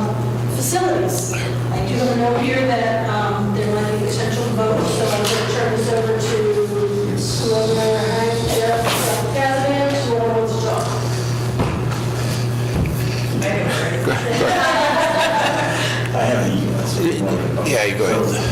We received an email back in March, beginning of April, from Mr. Madeline on the passing of longtime great, I mean that, athletic director extraordinaire Ken Rice, who was with the district for many, many, many years. And in his passing, Mr. Babineau commented that he would, well after his retirement, that he would come to watch almost every athletic game, especially football. He would always stand underneath the scoreboard. So literally, if you want to find him, you see him right there. So in his passing, Steve sent me an email asking if the school committee would consider naming his memory in the scoreboard after Mr. Rice. And so the finance subcommittee, facility finance, facility subcommittee discussed that. And I don't want to speak for the subcommittee, but Is there a recommendation from the Yeah, we do recommend. Ken was, I believe he was here like for 30 years, and then he went on and did other stuff. So, and he was not only a good athletic director, he was a great person all around with everyone he interacted with. So that's our recommendation, is to name the scoreboard after him. Yeah, and I think we'll have, there's a next memory life, celebration of life next month, and I think we're going to do it at that. So in order to make that happen, the school committee does need to go to approve the recommendation of the facility subcommittee to name the football field scoreboard for Kevin Price. So I would take a motion to do so. So moved. Heather, do I have a second? Second. Second from also Jeff. Any questions, comments on it? I would just like to echo what Hank said, as someone who was around. He was right there, he really was. Happy to do this. Okay, all in favor? Aye. Opposed? Abstained? Okay, so that was unanimous. I will. I was just saying, you have to close that loop if you want to reach out to Mr. Babineau, just let him know that we can finalize the decision, and I already mentioned that we'll do something formal. I believe that it's a snowbound club. Is that a snowbound club? I would have to check. Third one's like Saturday or Sunday, the first weekend in June. I think it's June 5th, around that time. Yep, so, thank you. Next up, we have the DEI committee, and when we last left here, we were talking about potentially taking a vote on some interim logos. So just to kind of set the stage for our new members, we retired the Indian head mascot because there's been a lot of movement in the state that it was the right thing to do at this time. So there's a lot of activity at the state level with some legislation. And when I say a lot of activity is, there's a bill out there and then there's like no activity basically happening. And the way the legislative cycle works is a 2-year thing. And it's very interesting when the state the state's flag has an Indian holding a spear. So there's a lot of interesting dynamics that need to go along with the discussion. As well, there's some other classes that jumped on board with the legislation. There's a lot of stuff going on at the state level. As a district, it was brought up that we would retire the mascot. We would always remember it and it would be recognized, but we would move forward without the Indian head. But in the interim, we need to do something because we have to start replacing movements. So the big thing for us from a money perspective, whenever we change something, is anywhere that you see the Indian head, we need to replace that. We have the Indian head on the floor of the 2 gyms. Yes. And it costs how much to redo the floor? Anywhere, honestly, anywhere between, I was going to say 10 and $18,000. So it's not a cheap thing, and that's one of the things that. You have to redo the entire floor, it's just not the. Right. So that's, I think, one of the things that the legislators kind of trying to get their arms around, because if they do pass something and it causes a financial impact, well, we have to figure out how to do that. Now, what the talk is they're not going to say, effective tomorrow, you need to make a lot. They'll probably do it every 6 to 8 years or end of life with things. So there'll be a plan that you can work with to replace things. But there is still financial implications. Short term for us, we have issues with uniforms. We haven't replaced uniforms for, 2 years at least with COVID. We did new cheer uniforms, is the only thing that we've done. So we have other uniforms that just usually is on a cycle, right, annually, we take one sport that needs to get done, so they always stay fresh. And I think usually the varsity uniforms get replaced, those go to middle school, and so on and so on. So we're working on trying to figure out what to do short term, because there's discussion about, do we need to bring the community in? There's been a lot of different models with different districts out there of how they've done this. And we don't even know what the state's going to end up saying. That's at the end of the day one of the things that I think we struggle with. So now that I've kind of talked way too much, I will turn it over to Jeff and then obviously Jen, who's on the subcommittee. Kind of talk about give us an condensed version of some of the discussions you had about. Yeah, so the goal was to come up with an interim logo that would remove any references to Indigenous peoples, and to ensure that we were achieving the spirit of that initial vote, which was to remove the Indian head, the arrow, etc. And so we have two options here. One which is very similar to what we have today, still referencing the Narragansett lawyers, and then we have a second option which is really focusing in on the lawyers. There are two reasons why we have these two different options. One is because in what we listened to from the community, Dr. Constantine talked to a number of students about identity. We also heard from folks who had been within this district. There's a very strong attachment to lawyers as an identity, and so we focused in on that. The other is that we do not have explicit permission from the Narragansett tribe to use the term Narragansett in our school name. And so one of the thoughts was to be somewhat proactive in narrowing in on lawyers, and in that way sort of proactively anticipating what might come within the laws, etc.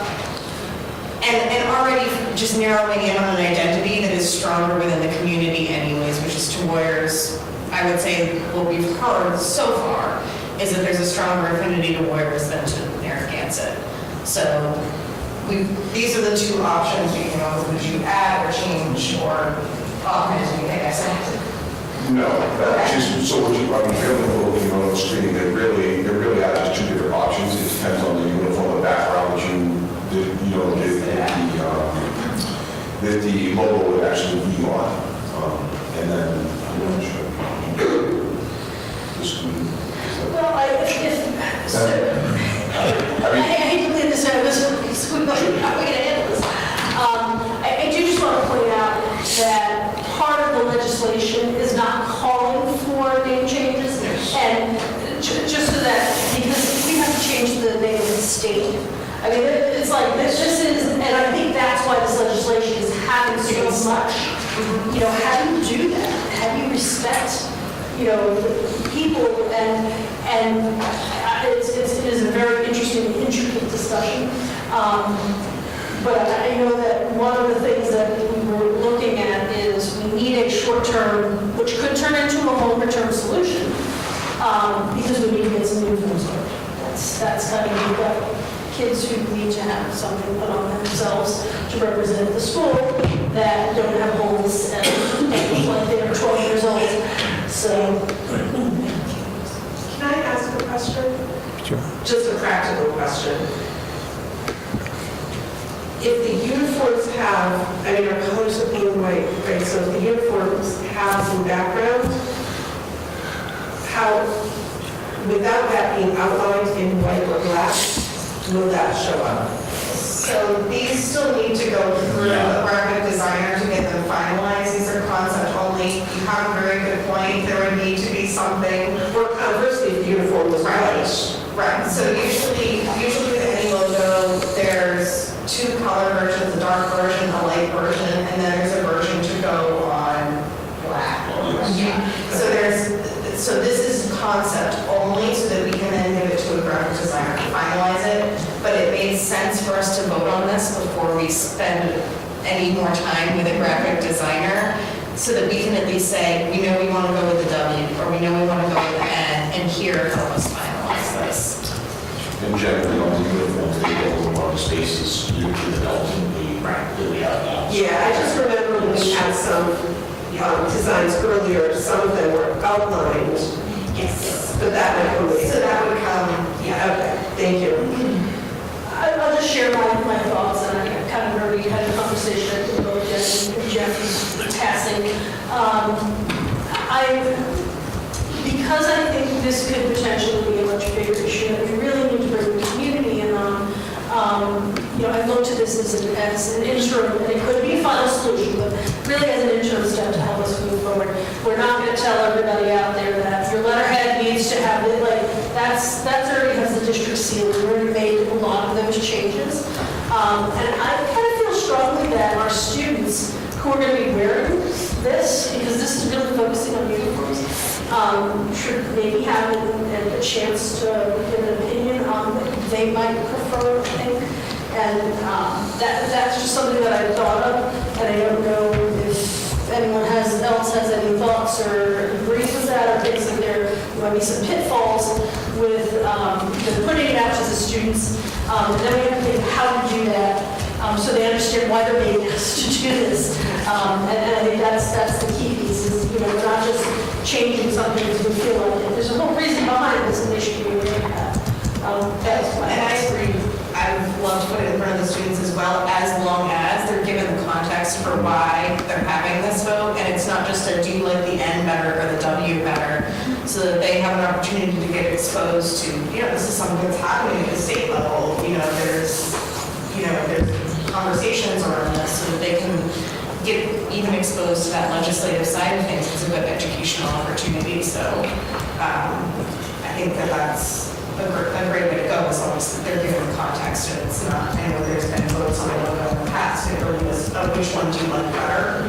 And I would love to see it move beyond that, so that they understand what goes behind and what goes into this, and why it is such a process to try to come up with the right solution.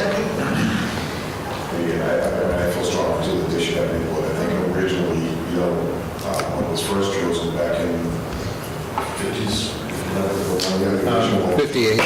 Was it 58? Yeah. Yeah. Originally, it was the students that chose it, and then I know about 6 years ago, when it was changed from the N to the M, again, as students.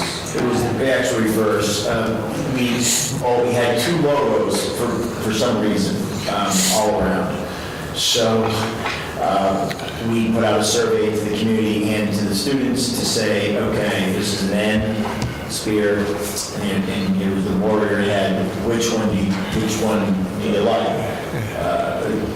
Students 4 through 12 overwhelmingly picked the N with the spear. Like, it wasn't even close. The community rode the day, and there were some very suspicious voting trends. Again, this was just it was not, of course, it was just really, it was for fun and to see. But the old school folks picked the word, but I will say to you that even with sometimes suspicious voting trends, they barely beat out the N spirit, even with folks voting multiple times. For example, it barely beat out. So we then changed, we had a graphic designer actually professionally design, we had a little committee, we designed Warriors of the Warrior. You don't see a lot of it around here now, but that was professional. And it too, which is interesting. It had, and we kept it as the headdress. it's kind of one of those little Easter eggs that we, thought was a great idea, it was, it was a nice idea to do that. And so, in any event, gladly put it out, of course. I feel strongly, first off, the students absolutely need to weigh in on this. In my mind, it is May 18th or so, and I'm worried that there isn't a lot of time to go into depth as to the reasons behind it. I would have to honestly talk to the building principals, how does that look? And we're going to have to prepare teachers to talk about that, in an effective manner. And so that has to be considered. With all that said, I still feel strongly that we need, well, first we need a logo. Very pragmatic level. Two, we definitely need to involve the students and beyond. We're going to try to work very quickly to do that. We don't have a lot of time to do it, just given all the things that happen from now until June 17th. So I worry, again, it's my job to worry, so I will. But I don't know how we're going to pull that off, if I was to be honest. Okay, so normally, if this was a different matter than May, I would recommend the committee ask you to come back next month and plan on how you plan on doing that. That can't happen because our next meeting is after school ends. And I wouldn't have time if folks on this committee would not agree with said plan. Because if any change, if we met in the beginning of June, I may or may not, depending on the input, would not be able to make a change. Maybe, I don't know. Plus, well, yeah. So I'm at your disposal, of course, and to do what we need to do. I just want to do it with fidelity, but I also, this is pragmatic matters. I do not have a logo. Currently, we do not have a logo, and we need to do something. So that's on the, I see business side of things, or just the practical side of things. Can I answer that?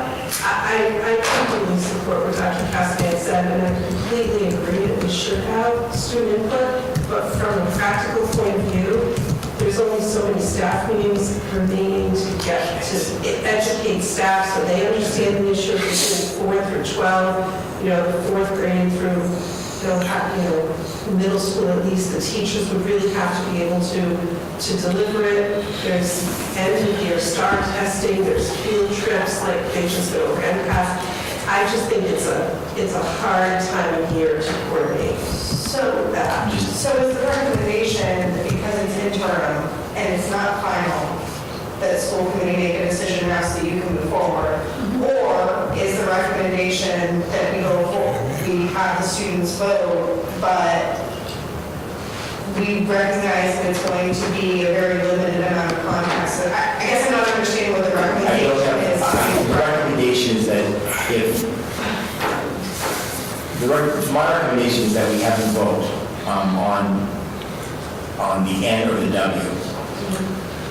As I say that, it's going to be hard for us, especially at the younger levels, to explain why there's a W now. Because, so as I'm talking this out,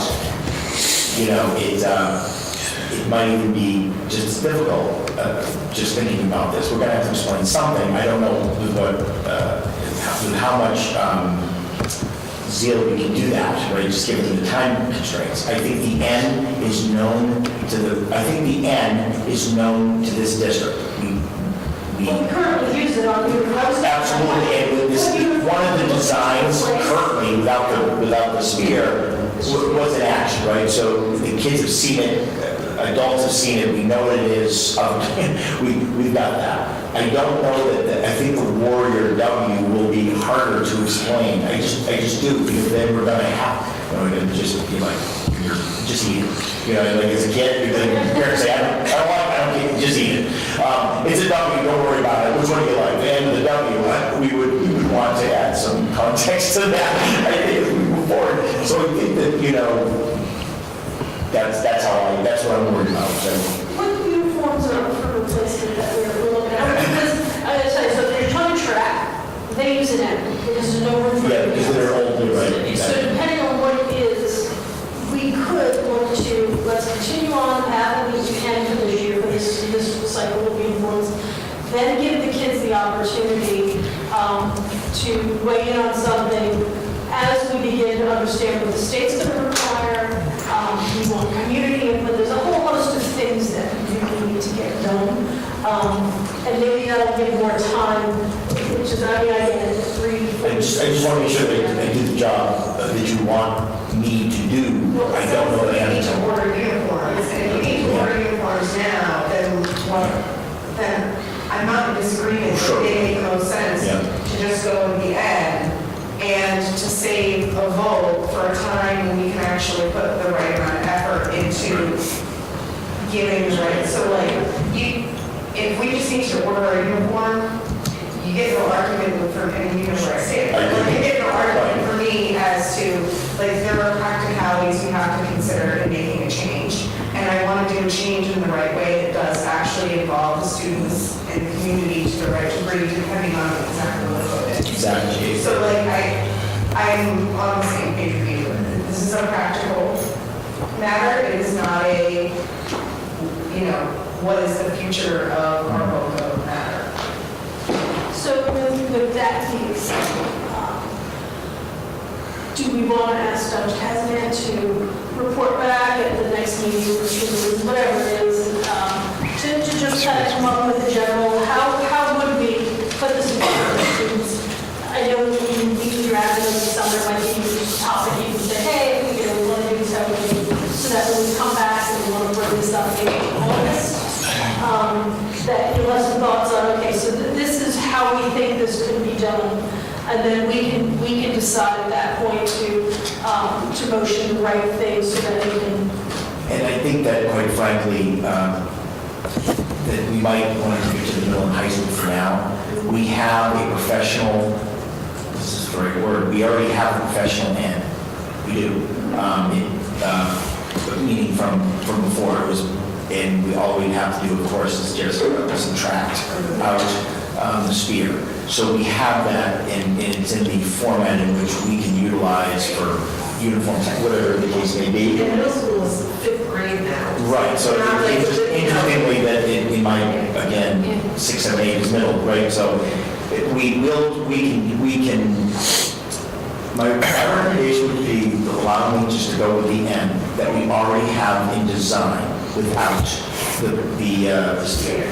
Then it really will be next year a bigger conversation, because the end will the end is the end. We have that, and we can move forward and whatever the will of the committee in terms of an actual, maybe a different logo, we'll move forward. We're not going to replace all the uniforms. I have to check. I don't know which one, quite frankly. I just don't. We know not to go to Warrior Head anyway, so you've seen, right, NRSD, the cheerleaders, we've seen Warriors. We've done those little things. The staff have a step, help me, what does it say on this sweatshirt? The one that is, it was never fancy stuff. I just came, I couldn't remember, but so we've made those small changes without going too far in either direction. We can continue for the other stuff, but I think the end that we already have would be my recommendation, and then we'll figure it out in August, September, or whenever. A lot of this is We gotta make practical decisions. This is one of them. excellent. Okay, so whatever else any comments or questions, we'll go. I assume we don't need a vote then. We don't need a vote. We are status quo. We'll do what we need to, recognizing the fact that we need to remove fear, we don't need the injury, and we'll come back to this to decide how we move forward. Maybe we'll get some additional information from the state at that point, which I just didn't. And we did ask them, so we did reach out to our senator. I sent an email to our senator and both of our, yes. So, she knows. I don't blame him. Okay, so that was it for subcommittees for this evening. I don't believe there was any correspondence that came in that we need to report out on. Our next meeting date, we did move it to June 22nd. And we're going to move for the board for everyone to get here. And we do have executive session on, do we need executive session tonight or no?